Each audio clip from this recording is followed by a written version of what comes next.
Notre Père Céleste, nous te remercions pour le privilège que nous avons de nous rassembler sous ce toit cet après-midi pour entendre de nouveau la parole de Dieu et pour voir la gloire du Seigneur Jésus-Christ. Nous sommes dans une grande attente, Père, et nous te prions de nous recevoir cet après-midi et de porter un regard favorable sur les efforts que nous avons déployés pour venir t'adorer. Bénis chaque âme qui est ici. Nous sommes conscients que les bonnes choses sont celles qui sont difficiles à obtenir. Alors nous prions qu'à cause du sacrifice qu'ils ont fait, il n'y ait pas une seule personne qui ne soit pas guérie cet après-midi. Sauve les perdus et reçois-en la gloire. Nous le demandons au nom de Jésus-Christ. Amen. Vous pouvez vous asseoir. À cause du toit de tôle, c'est un peu difficile pour vous d'entendre. Nous ne prendrons qu'un peu de temps pour vous parler. Ensuite, nous passerons directement à la ligne de prière, parce que c'est à ça que nous avons consacré cet après-midi, pour prier pour les malades. Et maintenant, je veux dire ceci. Je ne sais pas s'il m'est arrivé d'avoir plus de plaisir à être avec un groupe de gens qu'avec ce groupe-ci. Vous avez été vraiment très gentils. Je disais à Fred Johnson tout à l'heure que je ne sais pas quand j'ai autant apprécié une série de réunions. Il y a un esprit si merveilleux parmi vous, et vous croyez, vous avez la foi. J'aimerais rester ici environ un mois pour que nous puissions vraiment faire connaissance. Habituellement, au moment où on commence à se connaître, c'est le moment de dire au revoir et d'aller ailleurs.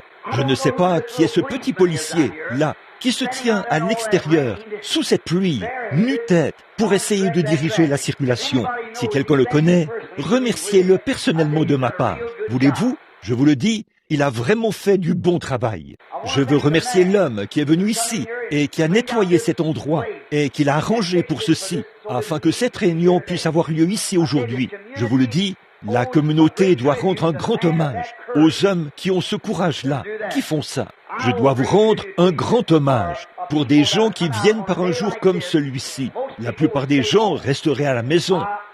J'apprécie votre courage. Et vous êtes ici, malgré cette situation difficile, assis sous ce toit. Vous entendez à peine ce qui se passe, mais vous êtes quand même déterminés à rester de toute façon. C'est ça le courage. J'aime ça. Je pense toujours à ce chant. Dois-je être transporté à ma demeure céleste sur un lit de roses, alors que d'autres ont combattu pour remporter le prix et navigué à travers des mers de sang? Oui, c'est difficile. Il n'y a pas longtemps, j'ai prêché en Afrique du Sud, où il pleuvait si fort pendant la mousson que les femmes assises partout avaient de l'eau qui coulait sur leurs cheveux, étant donné qu'elles étaient restées assises là toute la journée, sous cette pluie. Je n'ai jamais vu une telle réunion de guérison de ma vie. Au Mexique, il n'y a pas longtemps, je me souviens que j'étais là-bas, en train de prêcher, alors qu'il pleuvait comme ça, là-bas dans l'arène, toute la journée. Et ces gens étaient là depuis 9 heures ce matin-là, sous la pluie. Et une femme avait un bébé mort dans ses bras. Le bébé était mort la nuit précédente, et ce bébé était tout raide dans ses bras. Un homme avait distribué les quarts de prière, et il les avait toutes distribuées. Il n'y avait plus de quart de prière. On m'avait fait descendre avec une corde derrière l'arène pour que je puisse entrer dans l'arène comme ceci. Et Billy est venu vers moi en courant. Il a dit, « Papa, je ne sais pas quoi faire. » Il a dit, « J'ai 300 huissiers qui sont là. Combien connaissent Jack Moore? La plupart d'entre vous connaissent Jack Moore ici, je suppose. Il était avec moi.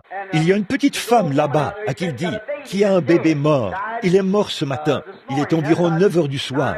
Il était mort ce matin-là dans le cabinet d'un médecin. Et il a dit, elle veut que ce bébé mort soit amené dans la ligne. Il a dit, je n'ai plus de carte et j'ai formé la ligne. Il a dit, je ne sais pas. Et il pleuvait à verse. Les gens se tenaient là, sous la pluie froide. J'ai regardé là-bas et ces petites femmes mexicaines, leurs cheveux qui pondaient, elles étaient complètement trempées, mouillées, sous ces lumières. Et on avait de la peine à voir à travers la pluie, tellement il pleuvait. Eh bien, j'ai dit, a-t-il dit, je ne peux pas la retenir, a-t-il dit. Nous avons 300 huissiers. Il a dit, elle leur grimpe dessus, et elle a ce bébé mort avec elle. J'ai dit, eh bien, frère mort, pourquoi ne vas-tu pas prier pour elle? J'avais prêché environ 10 minutes, je pense, quelque chose comme ça. Et j'ai dit, pourquoi ne vas-tu pas prier pour elle? Et je dis, parce qu'elle ne saurait pas qui je suis, ni personne. Il y a eu plusieurs prédicateurs. J'ai dit, elle ne sait pas qui je suis. Va prier pour le bébé. et ça la satisfera. Il a dit, très bien, frère Branham. Il a commencé à descendre de l'estrade. Et il y avait un tas de vieux vêtements, hauts comme ça, qui s'étendaient sur, peut-être 20 ou 30 mètres. Un aveugle avait recouvré la vue la veille. Alors, ils avaient un vif intérêt. 90% des gens étaient catholiques. Alors, j'ai commencé à prêcher. J'ai dit, comme je le disais, la foi est une fer. J'ai regardé, et il y avait devant moi un petit bébé mexicain, un petit visage noir, de petites gencives, pas de dents, de petites gencives comme ça qui brillaient. Et je me suis dit, ça doit être ce bébé-là. J'ai dit, attends un instant, frère mort. Dis à la jeune dame d'amener le bébé ici. Alors, ils ont ouvert la voie, sans carte de prière. Elle n'était pas vraiment censée y entrer, mais elle a persisté. C'est ce que vous voulez. Donc, elle a amené le bébé. J'ai dit, Père Céleste, bien entendu, il n'interprète pas la prière.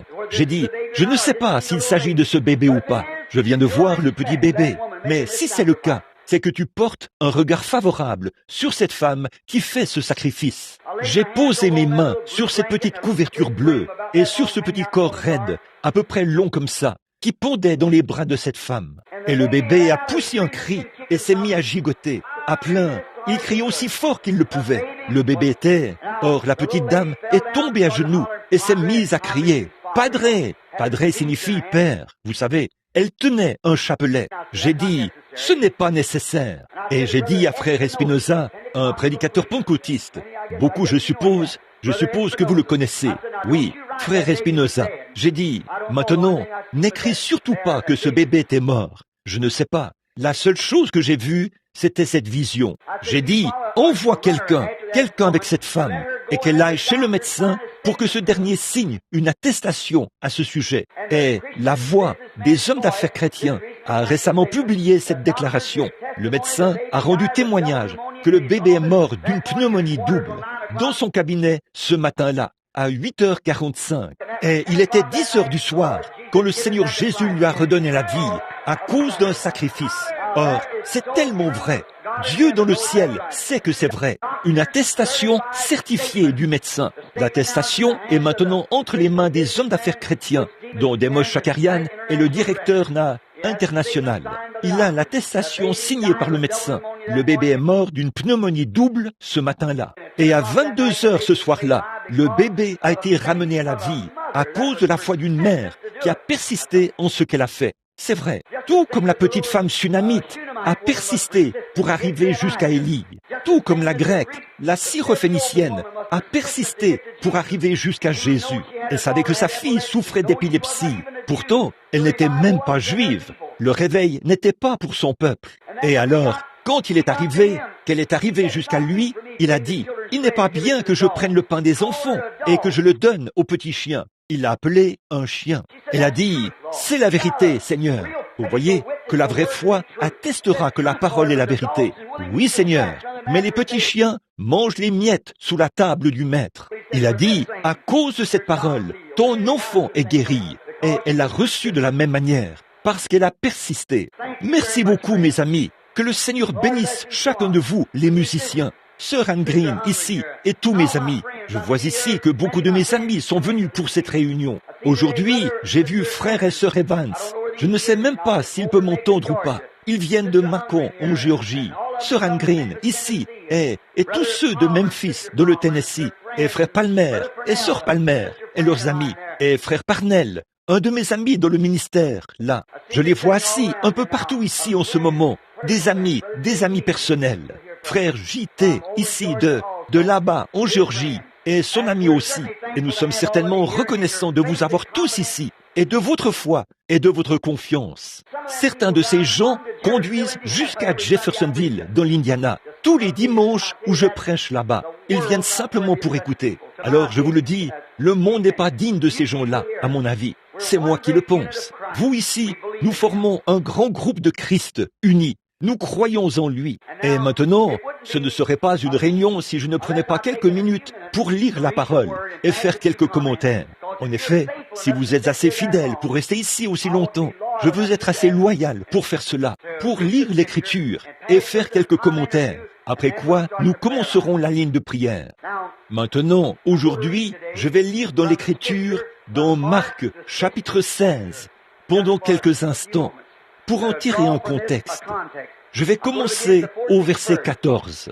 Et après qu'il le reprocha aux 11, apparut aux 11, pendant était à table, et il leur reprocha leur incrédulité et la dureté de leur cœur, parce qu'ils n'avaient pas cru ceux qu'il avait vus ressusciter. Il leur dit, allez par tout le monde et prêchez la bonne nouvelle à toute la création. Maintenant, souvenez-vous, par tout le monde, cette bonne nouvelle à toute la création. Certains disent que cela a pris fin avec les apôtres. Il a dit ici que la dernière commission qu'il a donnée à l'Église, c'était par tout le monde à toute la création. Voici les miracles qui accompagneront ceux qui auront cru. Ou par tout le monde, à toute la création. Notez, c'est là qu'il l'a donné à l'Église. Montrez-moi où il l'a retiré. Oui, par tout le monde. Celui qui croira sera sauvé. Celui qui ne croira pas sera condamné. Voici les miracles qui accompagneront ceux qui auront cru. En mon nom, ils chasseront les démons. Ils parleront de nouvelles langues.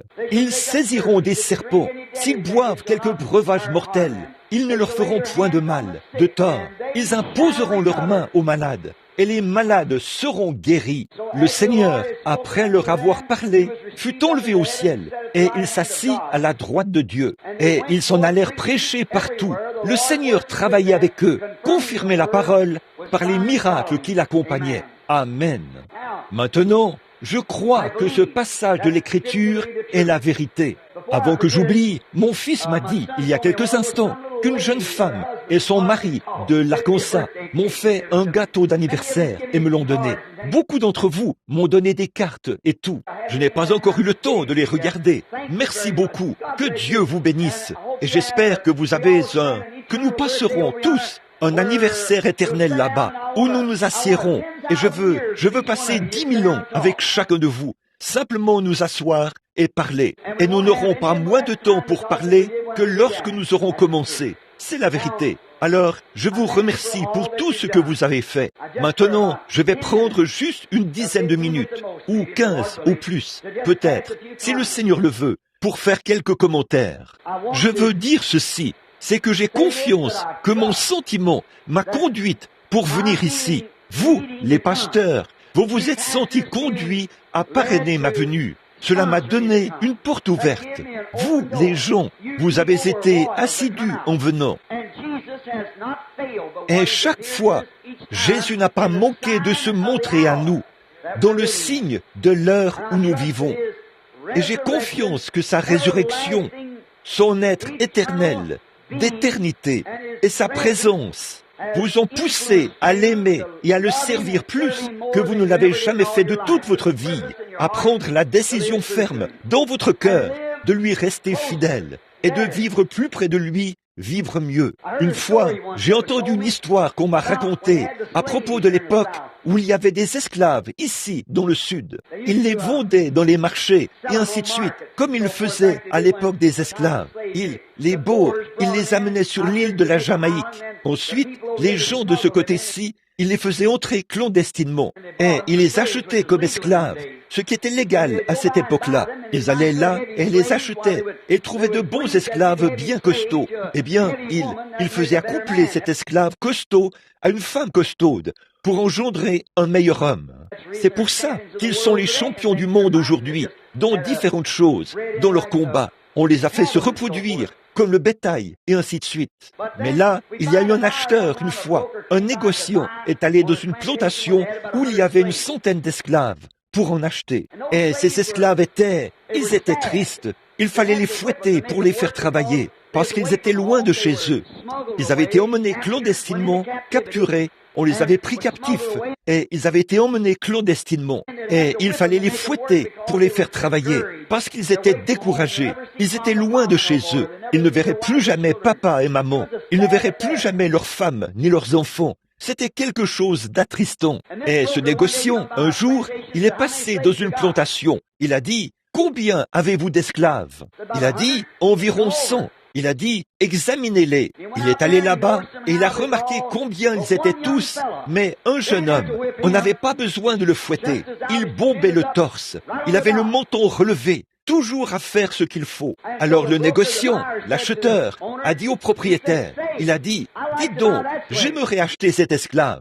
Il a dit, oh non, il n'est pas à vendre. Il a dit, eh bien, a-t-il dit, est-ce que cet esclave, est-ce qu'il est le chef des autres? Il a dit, non, non, ce n'est pas un chef. Il a dit, est-ce que vous lui donnez autre chose à manger qu'aux autres? Il a dit, non, ils mangent tous ensemble là-bas à la cantine. Il n'est qu'un esclave. Il a dit, qu'est-ce qui fait qu'il est si différent des autres? Il a dit, je me suis moi-même demandé ce qui le rendait différent. Mais un jour, j'ai découvert pourquoi. Là-bas, dans la patrie d'où ils viennent, en Afrique, son père est le roi de la tribu. Et bien qu'il soit un étranger, il sait qu'il est un fils de roi et il agit comme tel. Oh, quel effet cela devrait-il avoir sur nous, bien que nous soyons étrangers, bien que nous soyons dans un monde ténébreux d'incrédulité, de chagrin, de maladie et de mort. Agissons comme des fils et des filles de Dieu. Nous sommes les fils et les filles du roi. Ça devrait changer notre attitude, tout changer. Peu importe ce qu'est le reste du monde, nous devons défendre les droits de Dieu. Nous nous souvenons que ceci n'est pas notre demeure. Nous ne sommes pas de ce pays. Nous ne sommes pas de ce monde. Nous sommes nés de l'Esprit de Dieu qui est en haut. Il n'y a pas longtemps, je suis allé avec ma femme dans une épicerie. J'ai vu une chose étrange. On était dans l'Indiana. Une femme portait une robe. Elle n'en porte plus, vous savez. Alors ma femme a dit, j'ai dit, eh bien, regarde ça. Je me demande si cette femme est chrétienne. Elle a dit, eh bien, toutes ces femmes, j'en connais quelques-unes ici, elles chantent dans les chorales, dans des églises. Elle a dit, comment se fait-il, Bill, qu'elle fasse ça? J'ai dit, bien sûr, et nos gens ne font pas ça. J'ai dit, bien sûr, nous sommes d'une autre nation. Elle a dit, nous sommes Américains, n'est-ce pas? J'ai dit, oh non, nous campons ici, c'est tout. Nous ne sommes pas Américains. J'ai dit, tu vois, nous sommes d'en haut. Le Saint-Esprit est descendu, a uni notre cœur à Dieu, et nous avons professé, comme Abraham, nous sommes des pèlerins et des étrangers. Ceci n'est pas notre demeure. Nous cherchons une cité dont Dieu est l'architecte et le constructeur, qui vient d'en haut. Oui, nous sommes des fils et des filles d'un roi. Maintenant, je vais apporter une petite chose qui a l'air bizarre pendant quelques minutes. Mais je vais avoir un procès devant un tribunal, ici. Est-ce que vous m'entendez? Au fond, jusqu'où m'entendez-vous? Levez la main. Bon, très bien. De ce côté-ci, m'entendez-vous? Bien. Je parle presque aussi fort que possible. Je vais avoir un procès et l'affaire est la suivante. La parole de Dieu promise contre le monde. Maintenant, nous allons présenter cela comme un procès pendant un petit moment, avant que vous passiez dans cette ligne de prière. La parole de Dieu contre le monde. Là, l'affaire, le chef d'accusation, c'est la rupture de promesse. Que les promesses de Dieu, ils prétendent que Dieu n'a pas tenu sa promesse. Le procureur dans cette affaire, c'est Satan. Et il est le témoin du monde, parce qu'il est du monde. Le défendeur dans cette affaire, c'est le Dieu Tout-Puissant. Le témoin de la défense dans cette affaire, c'est le Saint-Esprit. Nous allons les faire passer en jugement pendant quelques minutes. Les témoins du procureur qu'il fait comparaître pour défendre sa cause sont Monsieur Incrédulité, Monsieur Sceptique et Monsieur Impatient. Nous allons les passer en jugement. L'audience est maintenant rappelée à l'ordre. Le procureur appelle son témoin, Monsieur Incrédulité. Il est le premier à se tenir à la barre. M'entendez-vous toujours? Dites Amen. Très bien. Bon. Maintenant, je peux me détendre un peu plus. Maintenant, vous comprenez, c'est un procès contre Dieu. C'est-à-dire que Monsieur Incrédulité, Monsieur Sceptique et Monsieur Impatience font passer Dieu en jugement, parce qu'il ne tient pas sa parole, disent-ils. Très bien. Le procureur dans cette affaire, il représente toujours l'État. Alors le procureur dans cet État, c'est Satan lui-même. Et il est que le procès s'ouvre maintenant. Très bien. On appelle le premier témoin à s'avancer à la barre. C'est Monsieur Incroyant. Voici sa plainte.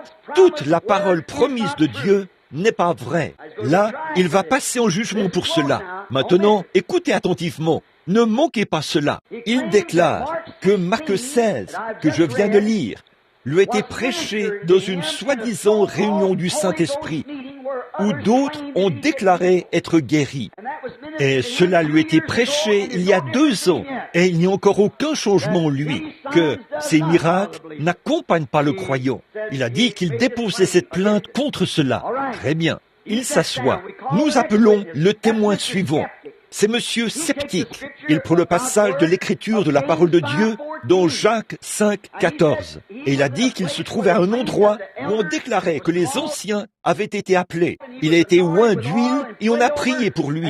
Et ça, c'était il y a plus d'1 mois. Et il n'y a encore eu aucun changement en lui. Alors il sait que c'est faux. Il désigne Dieu et il accuse Dieu pour cela. Le témoin suivant, c'est monsieur impatient. C'est un gars terrible. Très bien. Monsieur impatient, il déclare avoir lu dans la parole de Dieu, dans Marc 11, 22 et 23, que lorsque, si vous priez, si vous croyez que vous allez recevoir ce pourquoi vous allez prier, vous devriez le voir s'accomplir.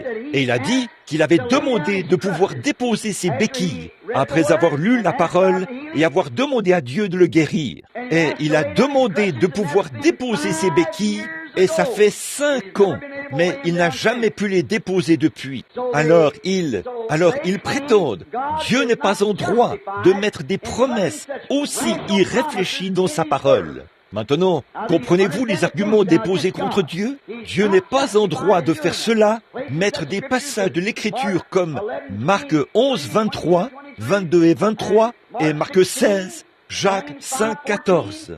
Et ce genre de promesses-là, ils accusent Dieu de rupture de promesse, disant qu'il a rompu sa promesse et qu'il n'est pas capable de la tenir. Et ils l'accusent d'avoir mis de telles choses dans sa parole, car ses enfants croyants ne sont pas identifiés à ses déclarations, et à cause de cela, ils sont persécutés, parce qu'ils ne sont pas. Dieu n'identifie pas sa parole après qu'il a fait la promesse. Oh, nous avons là toute une affaire. Je les regarde. Ils peuvent vraiment témoigner. Pourtant, j'entends les témoins se lever de nouveau et dire, pourtant, nous sommes des croyants. Ils prétendent être eux-mêmes des croyants. Et il est dit, voici les miracles qui accompagneront ceux qui auront cru. La prière de la foi sauvera le malade.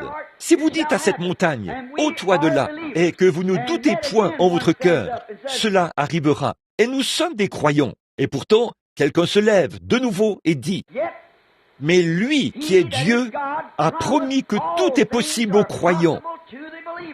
Quelle accusation contre Dieu et sa parole. Et qui plus est, il prétend être vivant après qu'il a été crucifié. Et il prétend que selon son passage de l'Écriture dans Hébreux 13.8, il est tout autant Dieu aujourd'hui qu'il était hier et qu'il le sera éternellement. Pensez un peu, le même Dieu. Et ils l'accusent pour ça parce que ce n'est pas vrai. Ils ne peuvent pas faire en sorte que cela se produise comme il se doit. Très bien. De plus, il prétend, c'est maintenant le plaignant, il prétend que le ciel et la terre failliront tous deux, mais que sa parole ne faillira jamais. Ça, c'est censé être des croyants qui parlent. Eh bien, quelle accusation, quelle plainte nous avons contre Dieu de dire, il a fait ces déclarations et il n'est pas assez grand pour les appuyer.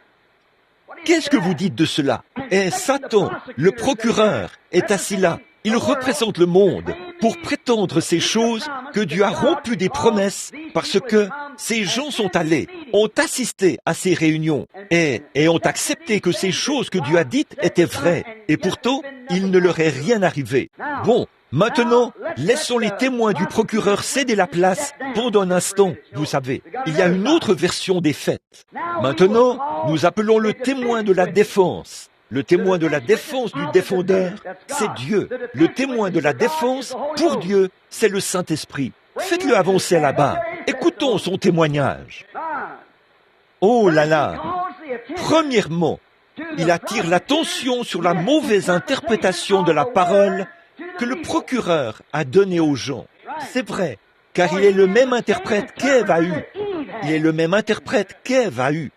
Oh, sûrement que ceci ou ceci est très bien, mais cela ne l'est pas. Vous voyez, c'est le même interprète, le procureur, parce qu'il est un démon. le même qui, Dieu a fortifié ses enfants derrière sa parole. Et la toute première fois que vous sortez de derrière cela, vous êtes une cible pour le diable. Mais il ne peut pas vous atteindre tant que vous êtes fortifié par la parole. Maintenant, la promesse est, il a dit de nouveau, je veux attirer votre attention. Il dit, maintenant ça, c'est le témoin de la défense, le Saint-Esprit. Il a dit, la promesse est seulement pour les croyants, pas pour les soi-disant croyants, les sceptiques et les incroyants. La promesse est seulement pour les croyants, pas pour les autres. Maintenant, c'est le témoin de la défense. Et le témoin de la défense devrait le savoir, parce que c'est lui qui vivifie cela en eux. Il sait si c'est vrai ou pas. Il veut aussi faire remarquer ceci, puisque c'est lui qui vivifie la parole. Il fait aussi remarquer que la parole est une semence. Et si la semence tombe dans la bonne terre fertile, elle produira exactement ce que Dieu a dit qu'elle produirait. Mais elle n'est pas tombée dans la bonne sorte de terre. Alors, il n'y a pas assez de terre, assez de foi pour faire pousser la semence. Je pense qu'en tant que celui qui vivifie la semence, il est bien placé pour le savoir. Ne pensez-vous pas? Combien croient cela? Dites Amen. Il devrait être celui qui sait ce qu'il en est. C'est un vrai témoin de la défense. Très bien. La défense qui témoigne maintenant va faire venir son premier témoin. Maintenant, voyez-vous, le procureur a appelé ses témoins, Monsieur Incrédulité, Monsieur Sceptique et Monsieur Impatient. Maintenant, le témoin de la défense a le droit d'appeler l'un de ses témoins. Le Saint-Esprit a le droit de l'appeler, car il est le témoin de la défense pour la parole de Dieu. Or, ces hommes prétendent croire, mais le Saint-Esprit ne savait rien à ce sujet, car il est le seul qui puisse vivifier cela. C'est comme votre corps ici, voyez, votre corps est mort sans l'Esprit. De même, la parole de Dieu est morte sans le Saint-Esprit pour la vivifier. L'Esprit vivifie le corps, et le Saint-Esprit vivifie la parole. Vous saisissez? Or, il est bien placé pour le savoir. Maintenant, il va appeler le premier témoin. Voyons qui il va appeler. Noé. Il va appeler Noé. Noé a dit, l'époque où je vivais était un âge scientifique. Ils étaient beaucoup plus intelligents qu'ils ne le sont aujourd'hui. Et le Seigneur Dieu m'a dit que de la pluie tomberait du ciel. Il n'avait jamais plu, vous vous en souvenez, sur la terre. Ils pouvaient prendre des instruments et prouver qu'il n'y avait pas de pluie là-haut. Souvenez-vous, il n'avait jamais plu à cette époque-là. Dieu a arrosé la terre par l'irrigation. Mais il a dit, il va pleuvoir et cela détruira le monde. Il va y avoir un grand déluge qui va recouvrir toute la terre et la détruire. Il a dit, mais j'ai reçu de Dieu l'ordre de construire une arche. Je me suis mis à travailler sur cette arche, montrant ma foi que je croyais que ce que Dieu avait dit était la vérité. Peu importe ce que la science avait à dire là-dessus. Je trouve qu'il est un bon témoin, n'est-ce pas? Et peu importe ce que quiconque dit à ce sujet, Dieu a dit qu'il allait pleuvoir. Alors, s'il n'y a jamais eu de pluie là-haut, il peut mettre de la pluie là-haut. Je construirai l'arche de toute façon. Et je me prépare pour cela. Mais cet homme qui était à la barre des témoins tout à l'heure, Monsieur Incroyant, il s'est moqué de moi pendant tout ce temps. Il s'est payé ma tête. Et j'ai vu Monsieur Sceptique. Il est venu et il a ri de moi. Monsieur Impatience. Ils ont tous ri de moi parce que je croyais un tel miracle. Mais j'ai attendu. Quand j'ai terminé l'arche, la pluie n'est pas venue. Et j'ai attendu pendant 120 ans avant que cela arrive. Mais c'est arrivé. Amen. Asseyez-vous, vous, le témoin. C'est un bon témoignage. Appelons-en un autre. Le témoin numéro 2, Abraham. Faites-le monter. Nous venons de parler de lui. Moi aussi, a-t-il dit, j'ai entendu la parole de Dieu quand j'avais 75 ans me dire quelque chose qui était absolument contraire à tous les raisonnements. Il faudrait que ce soit un super immense miracle, que j'allais avoir une femme de 65 ans qui allait me donner un fils alors qu'elle avait 65 ans. Nous sommes allés tout préparer parce que Dieu l'avait dit. Nous l'avons cru. Et j'ai dit à tous mes amis que ces choses allaient se produire après. Ceci devait se produire parce que Dieu l'avait dit. J'ai attendu patiemment. Après le premier mois, j'ai demandé à ma femme comment elle se sentait. Pas de changement. Très bien, j'ai quand même cru Dieu. Il y avait monsieur incroyant, monsieur moqueur, monsieur sceptique et tous les autres qui se tenaient là. Ils se sont moqués et ont ri de moi. Ils m'ont appelé père de nation, alors que je n'avais pas d'enfant.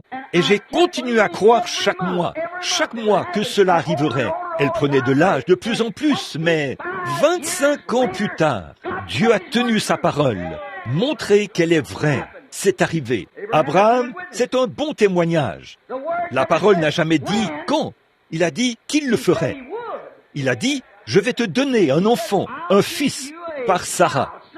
Pas le mois suivant, il n'a pas dit le mois suivant.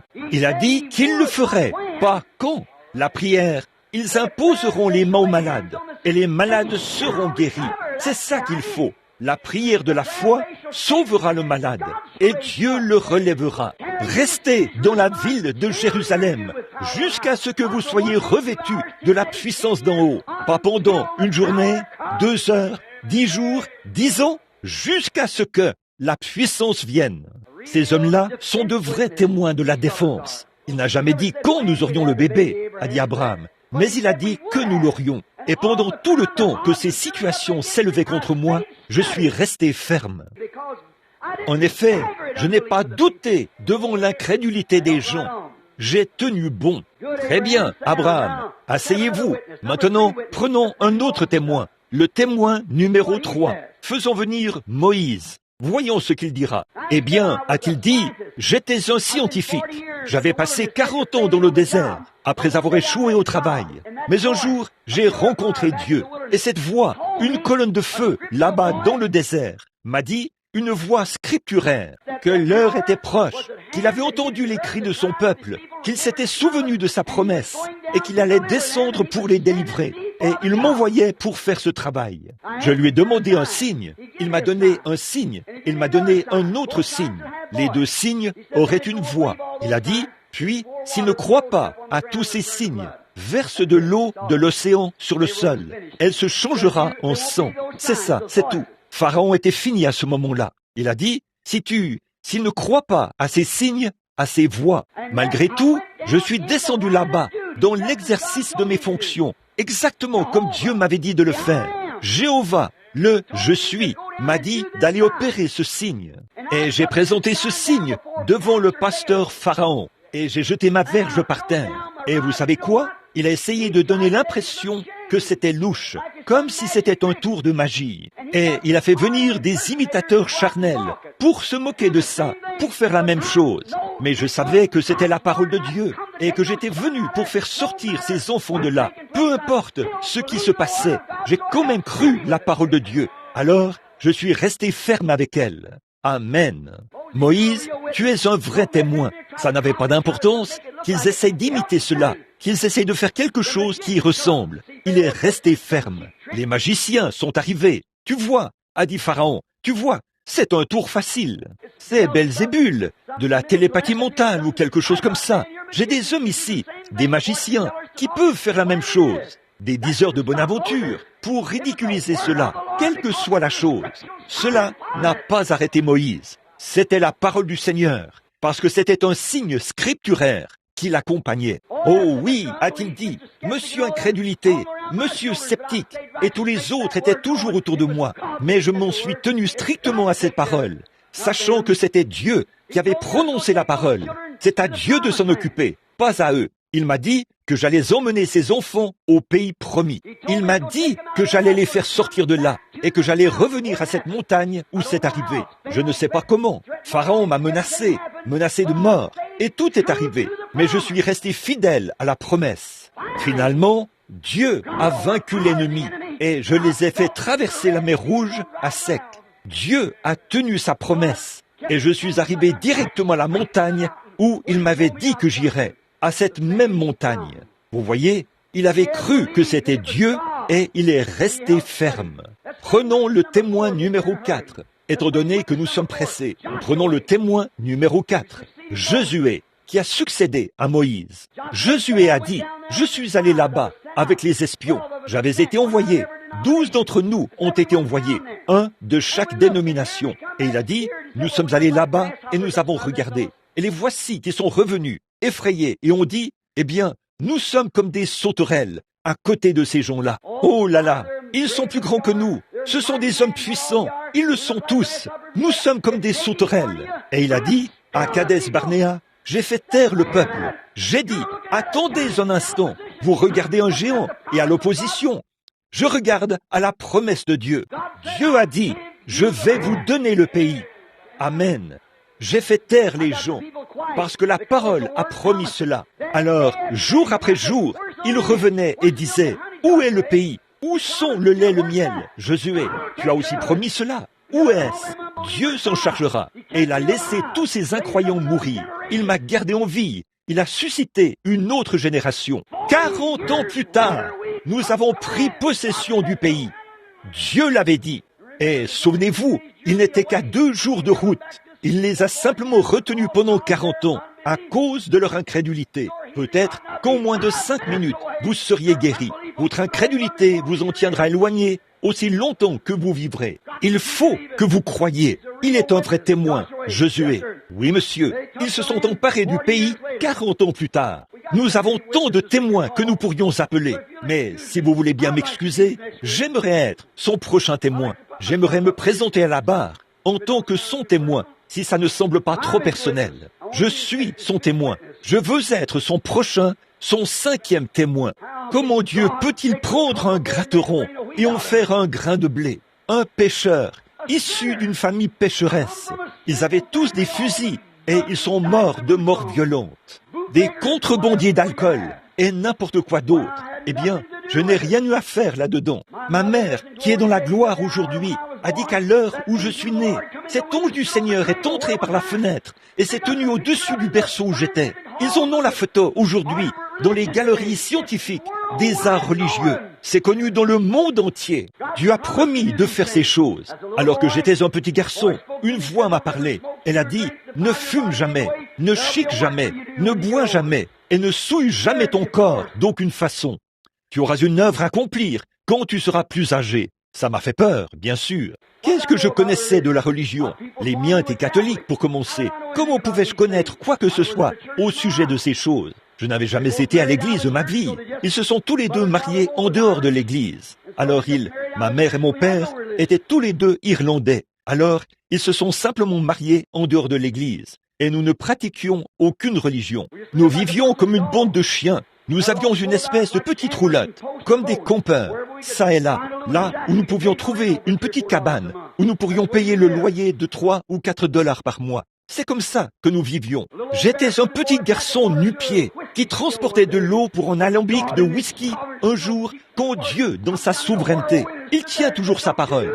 Il est descendu dans un tourbillon et s'est tenu là et a dit « Ne fais surtout pas ces choses ». Il l'a dit. Quand je suis devenu un jeune homme, des visions ont commencé à apparaître devant moi alors que j'étais tout jeune. Ça me faisait peur. J'ai été sauvé et j'ai adhéré à une église baptiste. J'ai parlé à mes frères baptistes d'avoir, je ne savais pas comment appeler ça, une vision. J'ai appelé ça une transe. Et je suis allé en parler à mes frères. Ils ont dit, Billy, n'aie rien à faire avec ça. C'est le diable. C'est le diable. N'aie surtout rien à faire avec ça. Un soir, dans un petit camp où je pêchais, très loin dans les montagnes, j'étais couché là-bas. Un matin, vers 3 heures, j'ai vu venir une lumière. Je venais de lire la Bible. Je pensais que c'était quelqu'un qui venait, qui faisait briller ça à travers un trou laissé par un nœud, une lanterne ou quelque chose comme ça. J'étais très loin dans les régions sauvages et je pensais que quelqu'un s'approchait. La lumière était sur le sol. Elle se répandait de plus en plus. J'ai entendu quelqu'un qui marchait. Quand il s'est approché, c'était un homme. Il était nu-pied. Il avait les cheveux jusqu'aux épaules et il portait une tunique. Et j'ai failli mourir de peur. Il a dit, ne crains point, je suis envoyé de la présence du Seigneur Dieu pour te dire que ta vie particulière, n'essaye pas de t'éloigner de ces choses, c'est ton appel. Et Dieu t'enverra à différents endroits, partout dans le monde, pour prier pour les malades. Et si tu amènes les gens à croire et que tu es sincère, rien ne résistera à la prière. Ça m'a fait une peur bleue, certainement. Je me suis tenu là et il a continué à parler. J'ai dit, monsieur, je suis ici à cause de ces transes et ce genre de choses-là. Il a dit, il se passera 3 choses. D'abord, tu le sauras en utilisant ta main pour tenir les gens. Ensuite, il viendra un temps, après cela, si tu es sincère, où tu connaîtras même le secret de leur cœur. Et j'ai dit, c'est pour ça que je suis ici, pour parler de cela. C'est que mes frères m'ont dit que c'était du diable. Je suis chrétien. Je ne veux rien qui soit du diable. Il a dit, ce qui arriva à cette époque-là arrive de même aujourd'hui, alors qu'ils se disputaient à propos du genre de boutons qu'ils devraient porter sur leurs vestons, et des choses comme ça, et que les ministres disaient que Paul et les autres bouleversaient le monde. Qu'est-ce que c'était? Mais c'était un mauvais esprit qui disait, ces hommes sont des serviteurs de Dieu, qui bouleversent le monde, Paul et les autres. Il a dit, le mauvais esprit a rendu témoignage qu'ils étaient de vrais serviteurs de Dieu. Il a dit, ne te souviens-tu pas, dans les Écritures, que c'est la chose que notre Seigneur a faite, et c'est ce qu'il a promis. Il a dit que cela arriverait de nouveau dans les derniers jours. Je me suis dit, eh bien, qu'est-ce que ça peut bien être? Il a dit, eh bien, c'est l'Esprit du Seigneur Jésus. Il est la parole. Et c'est ce qu'il a promis dans les derniers jours. Maintenant, n'aie pas peur. Ensuite, je suis allé baptiser un groupe de gens à la rivière. Pendant que je baptisais là-bas, environ 5000 personnes se tenaient sur la rive, en plein milieu de la journée, à 2 heures de l'après-midi. Il faisait chaud. Il n'avait pas plu depuis une semaine ou deux, et les gens se tenaient sur la rive. Voici cette colonne de feu qui est descendue en tournoyant dans les airs. Elle est descendue à l'endroit où je me tenais, et la voix dit, comme Jean-Baptiste a été envoyé comme précurseur de la première venue de Christ, ton message sera le précurseur de la seconde venue de Christ. Les journaux ont publié ça, et ça s'est répandu au Canada, dans l'Associated Press, partout dans le monde. Un prédicateur local, un prédicateur baptiste. Baptiste est, ont-ils dit, une lumière mystique apparaît au-dessus de lui. Celle-là même dont ils ont pris la photo ici, et ils l'ont fait en Allemagne, et partout. Et c'est arrivé. Mon pasteur m'a dit, il a dit, Billy, quel genre de rêve as-tu eu? Voyons, tu sais que tu n'as pas vu. J'ai dit, il y en avait des centaines qui se tenaient là, qui en ont été témoins. Et des gens venaient et disaient, oh ça, c'est une illusion mentale. Il faisait de son mieux. C'est le vieux monsieur incrédulité et monsieur sceptique. Je me suis tenu fermement à la parole. Je n'ai pas bougé parce que je savais que c'était la promesse de Dieu. Amen. Luc, chapitre 17, il a promis ce qui arriva au jour de Sodome. Comme j'ai vu le monde s'amonceler, pour ainsi dire, je savais que quelque chose devait arriver. J'ai vu dans Malachie 4 qu'ils allaient ramener la foi en la parole, dont les gens s'étaient éloignés. Je savais que cela devait s'accomplir et je suis resté fidèle à la parole. Je vois que Jésus-Christ, aujourd'hui, est le même hier, aujourd'hui et éternellement. Assemblée, ici, il pleut. Je vais m'arrêter là. Je veux dire ceci. J'ai amené tous ces témoins, mon propre témoignage. Beaucoup d'entre vous sont des témoins cette semaine. Cette chose-là est vraie. Le message. Comment puis-je? Le docteur Davis m'a dit, un jeune homme qui a fait des études primaires, qui va aller prier pour des rois et des potentats et allumer un réveil qui fera le tour du monde? Billy, reprends tes sens. Mais il l'a fait. Il l'a fait. 33 ans plus tard, le réveil est terminé et il l'a fait. Dieu l'a dit. Je suis son témoin. Il n'a pas dit quand il le ferait, il l'a dit qu'il le ferait. J'ai attendu le moment où la parole serait si réelle, mise dans ma main, pour ainsi dire, une épée, et que je discernerais avec cela les pensées même dans le cœur des gens. Je me suis dit, comment est-ce possible? J'ai attendu, j'y ai cru, et c'est arrivé. Le moqueur, l'incrédule, le sceptique, l'impatient, ils attendent encore et ils regardent. Mais Dieu, après 33 ans, l'a confirmé universellement partout dans le monde. Des journaux, des magazines et des articles ont été écrits partout dans le monde. À vous d'en juger. Votre pensée est le jury. Chaque jury doit prendre sa décision. Je clôt le procès. À vous d'en juger. Votre pensée est le jury. Et vos actions, à partir de maintenant, cet après-midi, quand nous imposerons les mains aux malades, cela démontrera ce qu'est votre verdict. La façon dont vous agirez après qu'on aura prié pour vous, c'est ce qui déclarera ce que votre pensée intellectuelle a conclu, ce que le jury de votre pensée a conclu. C'est ce qui déclarera exactement quelle sera votre action à partir de maintenant. J'affirme que Jésus-Christ est le même hier, aujourd'hui et éternellement. J'affirme que rien ne peut subsister dans sa présence pour les hommes et les femmes qui le croiront. Le croyez-vous? Courbons la tête. Seigneur Jésus, juste une parole de toi maintenant. Fais que les gens croient.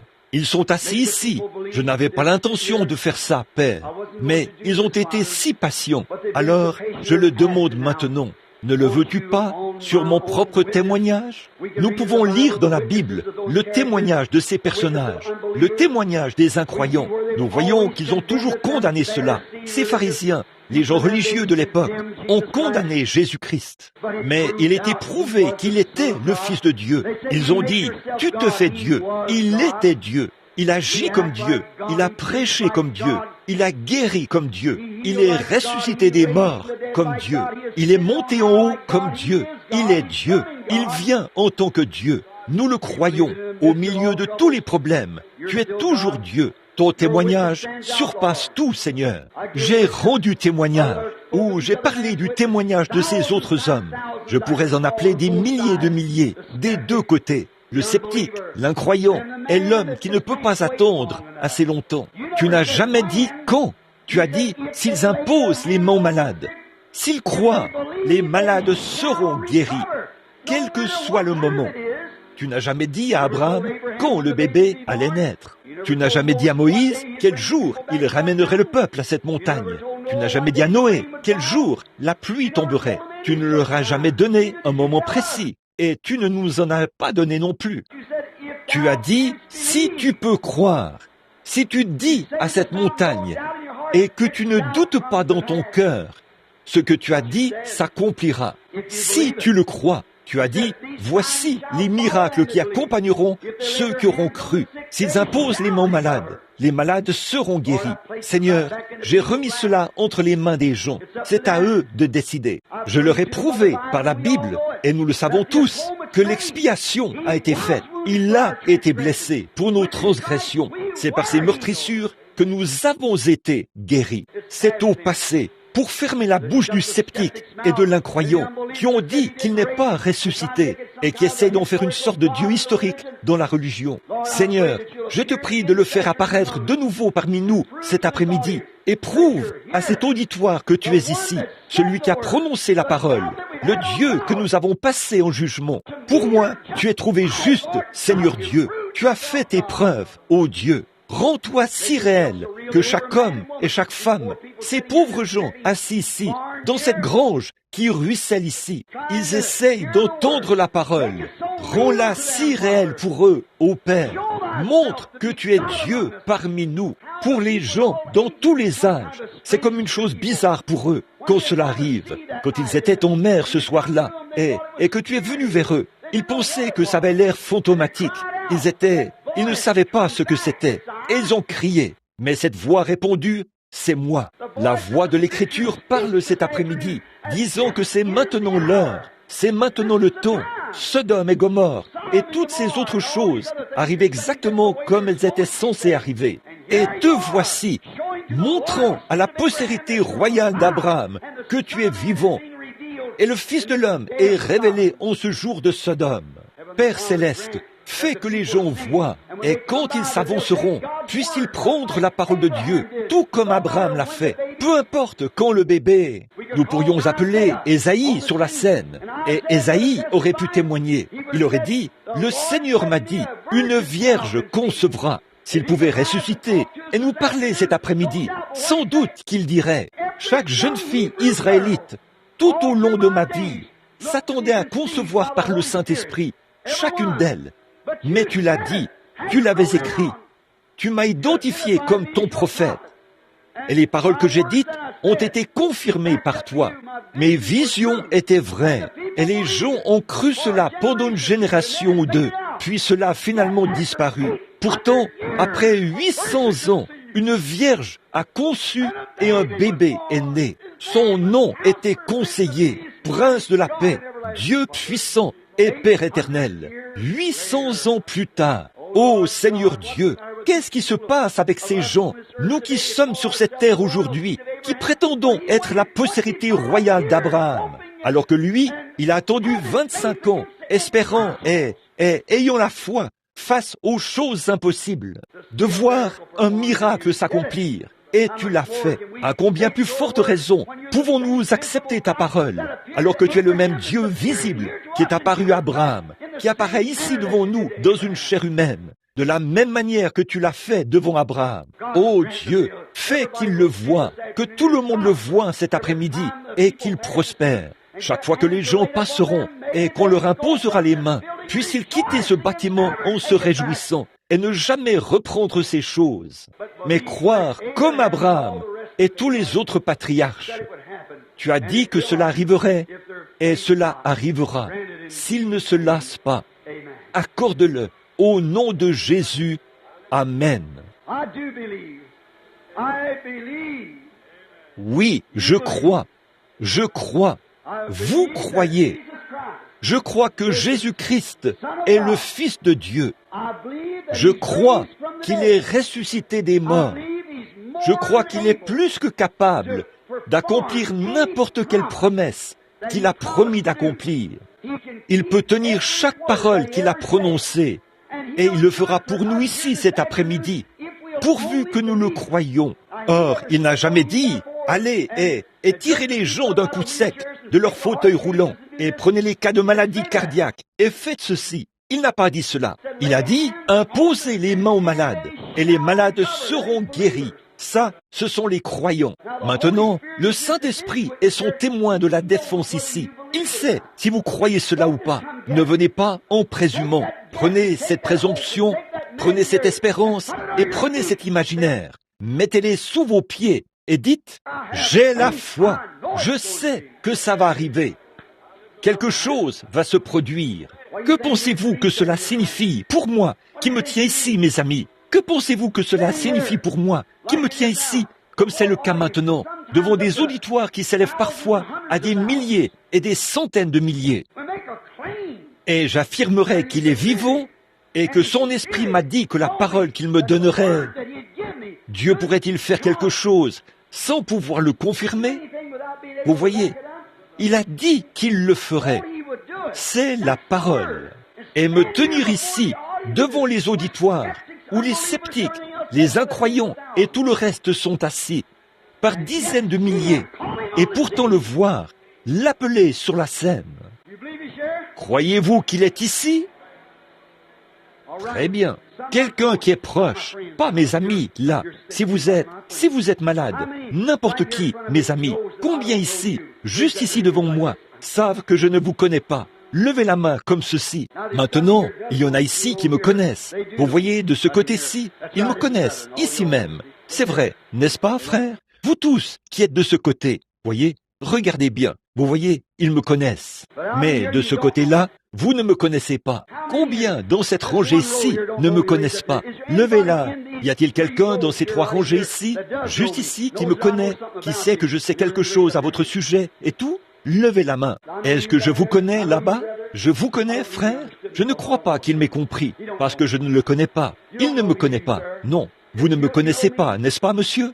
Vous me connaissez? Savez-vous si je sais ce qui ne va pas chez vous? Qui êtes-vous? Peut-être qu'il ne me comprend pas, parce que je ne connais pas cet homme. Maintenant, qu'est-ce que vous... Savez-vous si je sais ce qui ne va pas chez vous, sans que ce soit d'une manière spirituelle? Je vous connais simplement comme un homme. Et je sais ce qui ne va pas chez vous? Certainement pas. Bien sûr, vous voyez, je ne le saurais pas. Vous voyez, il pleut et vous ne pouvez pas comprendre. Que le Saint-Esprit nous aide maintenant. Très bien. Commençons par cette section-ci. Alors, vous croyez, ici, cet homme, là, je ne le connais peut-être même pas.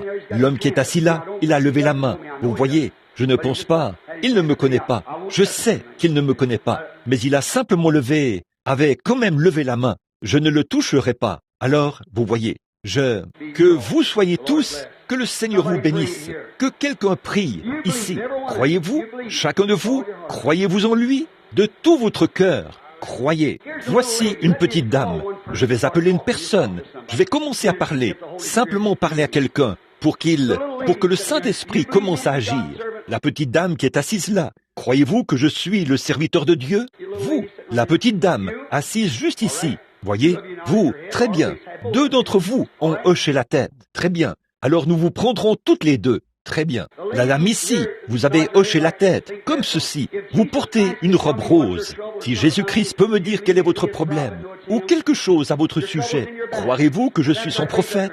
Saurez-vous que c'est lui? Votre problème est dans votre dos. Si c'est exact, levez la main. Voyez, voyez, voyez? Très bien. Voyez, voyez? Maintenant vous, la petite dame là, au bout. Vous ne l'avez pas saisi parce qu'il fait mauvais ton. Vous avez des problèmes de côlon, ou le cœur. Un problème de côlon. C'est dans votre côlon. Cette femme, assise à côté de vous, souffre du cœur.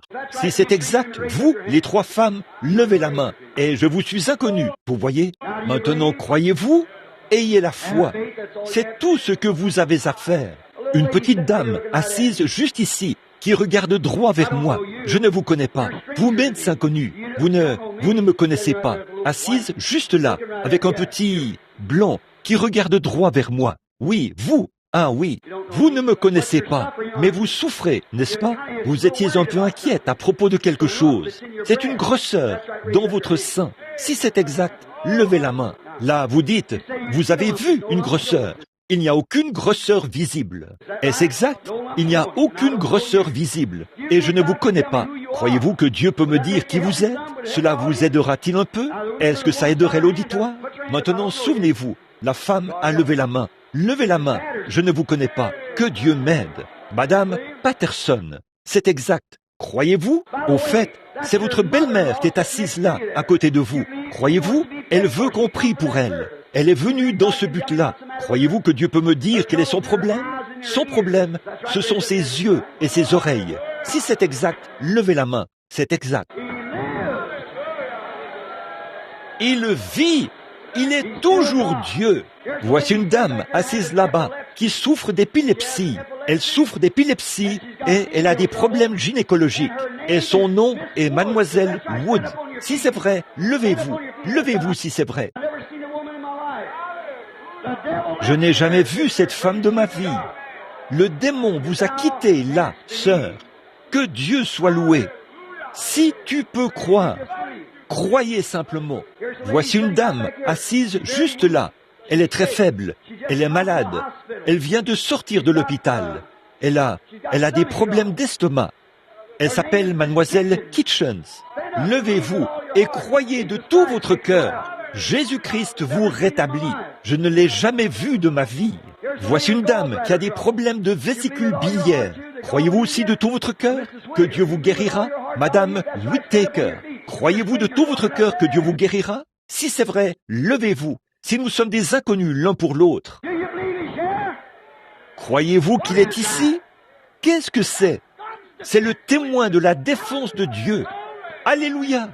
Oh, vous tous, croyez de tout votre cœur. C'est le témoin de la défense de Dieu.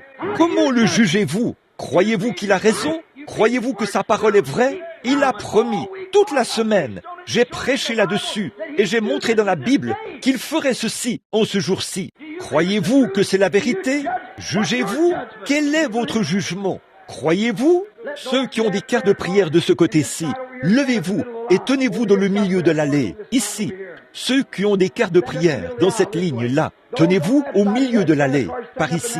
Ceux de ce côté-là qui ont des cartes de prière, levez-vous et tenez-vous dans cette allée-là, par ici. Ceux qui sont de l'autre côté, levez-vous et tenez-vous dans cette allée-là. Ceux qui sont en haut, là-bas, qui ont des cartes de prière, descendez et venez en avant. Ceux qui sont dans cette ligne-ci, qui ont des cartes de prière, tenez-vous de ce côté-là. Ceux qui sont de ce côté-ci, qui ont des cartes de prière, tenez-vous dans cette allée-ci, juste ici. Ceux qui ont des cartes de prière, ici, tenez-vous dans cette allée-ci. Maintenant, arrêtez-vous là. Nous nous occuperons de ceux de l'autre côté dans un instant. Formez votre ligne. Descendez. Je suis... Maintenant, restez tranquille. Juste un instant. Où vous êtes? Restez là où vous êtes. Juste un instant. Bon, combien y a-t-il de ministres ici qui croient?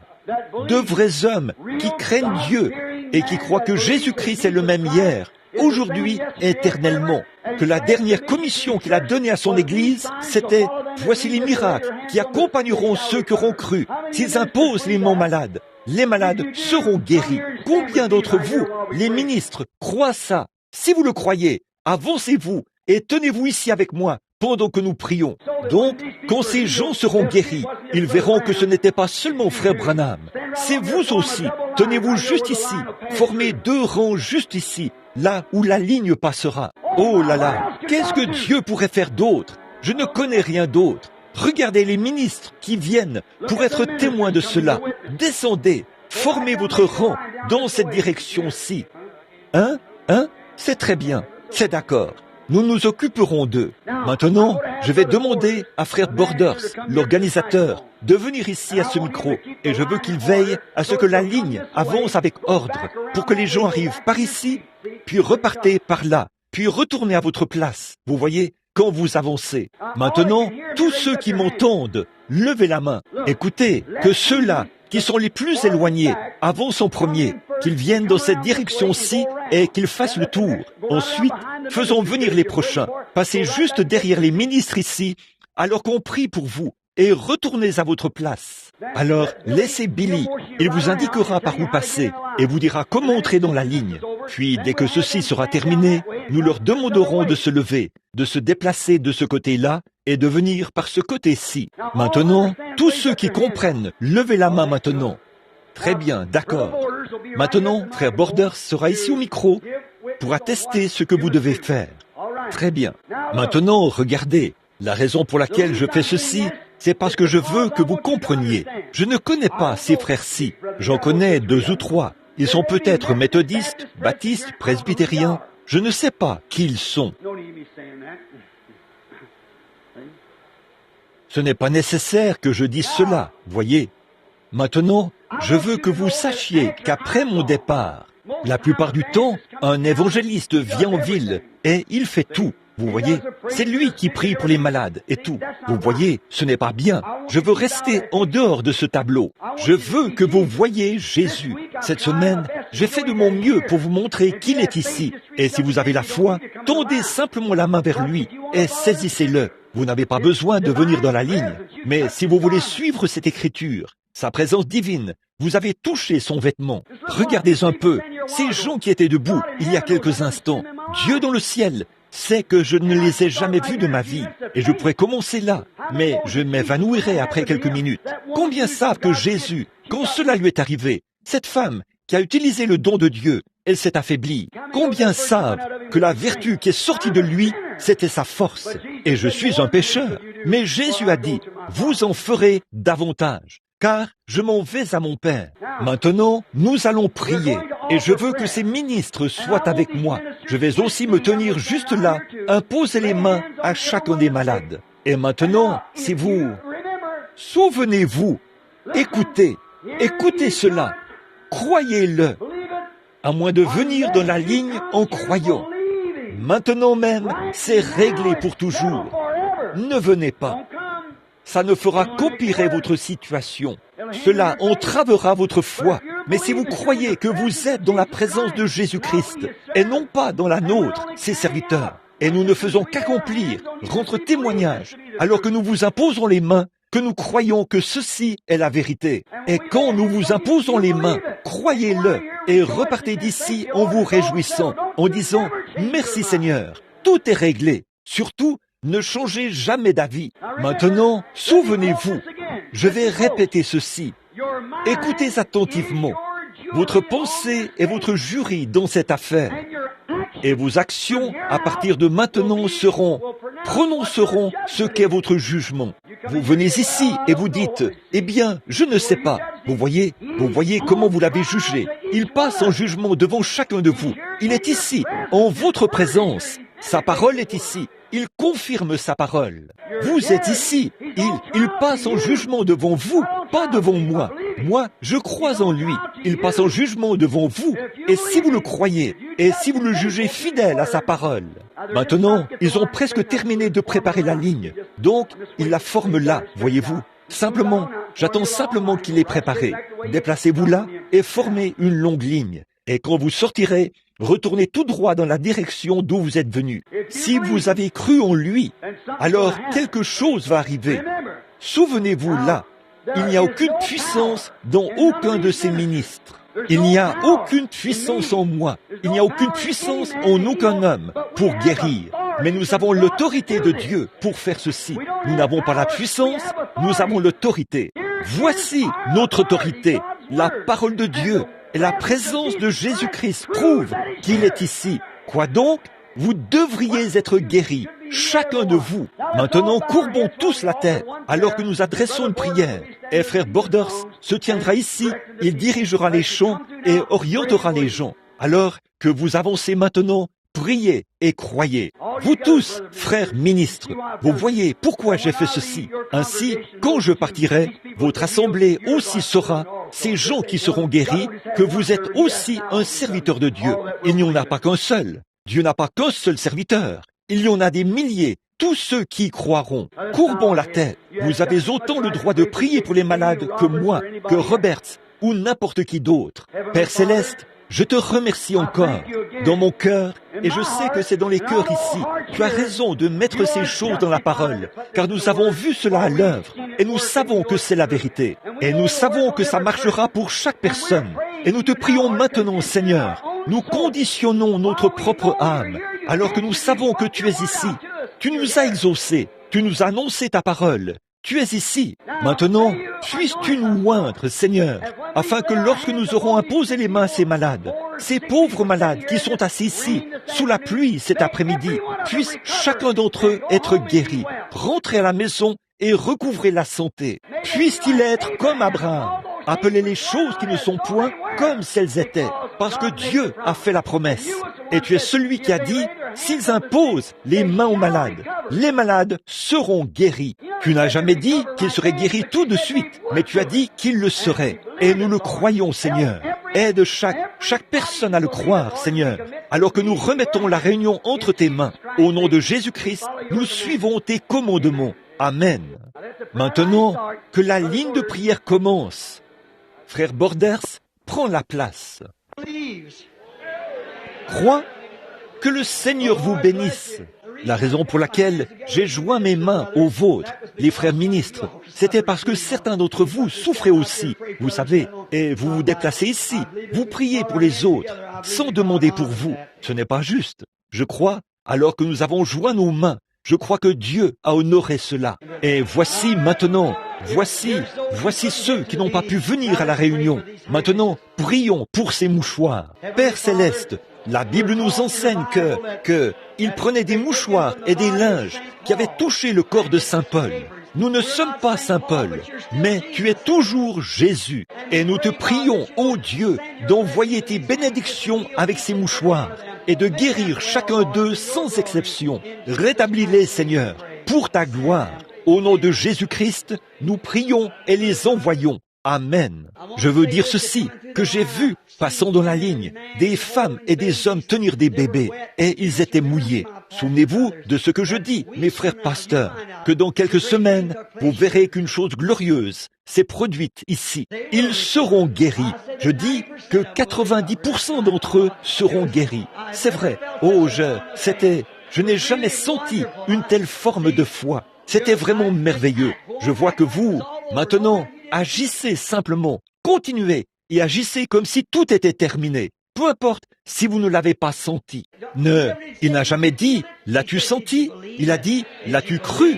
L'as-tu cru? Et nous le croyons. Et il est ici maintenant. Et nous lui donnons la louange et la gloire pour tout ce qu'il a fait. Et chers amis chrétiens, je sais qu'ils vont terminer la réunion dans quelques minutes. Et je veux vous dire ceci. Si je ne vous revois plus de ce côté-ci du fleuve, je vous verrai là-bas, avec ce même évangile, cette même chose. Maintenant, souvenez-vous simplement que ce que vous avez accepté cet après-midi, votre pensée a été votre jury. Elle a pris sa décision. Elle a rendu le verdict. Maintenant, continuez simplement à agir. Peu m'importe que vous soyez paralysé et que vous ne puissiez pas bouger. Continuez simplement à le croire. Il a dit, ils seront guéris. Ils seront guéris. C'est ce que le témoin a dit. Chaque témoin aujourd'hui, d'un bout à l'autre de la Bible, à moins qu'il ait dit que quelque chose arriverait spontanément. Mais dans ce cas-ci, ils seront guéris. C'est ce qu'il en est de l'imposition des mains. Maintenant, si une vision se produisait et disait que ceci va arriver à un certain moment, alors il désigne le moment. Mais dans ce cas-ci, il a dit, ils seront guéris. Croyez-le de tout votre cœur. Chantons une fois.